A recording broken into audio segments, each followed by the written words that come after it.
As if iPhones have speeded, as if we didn't have a discussion about speed before iPhones and that iPhones are the problem. And I don't think it's the technology per se that's the problem, I think it's how we relate to kind of these machines and also how work is organised now. I mean, they don't have to provide food there and gyms and, they're set up so that you go in there and you stay there and you live in there and they exploit your labour to the maximum time they can exploit it. And I much prefer, a culture like sort of Holland, where people have got a much more regulated work.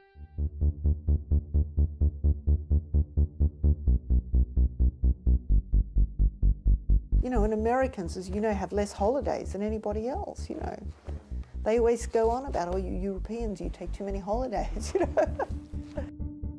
Maybe procrastination is a form of resistance. Maybe there's all sorts of things that people are doing that they don't think about as resistance, but are actually ways of distancing themselves from a lot of these optimizing kind of strategies.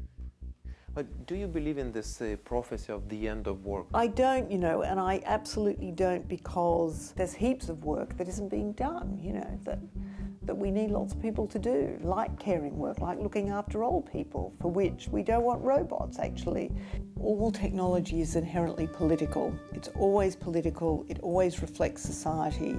I think if we had a diversity in terms of science and engineering, we'd get very different technologies. We'd have different priorities and think about things in a different way. So that's the politics of technology. That's my final word. Is that all right?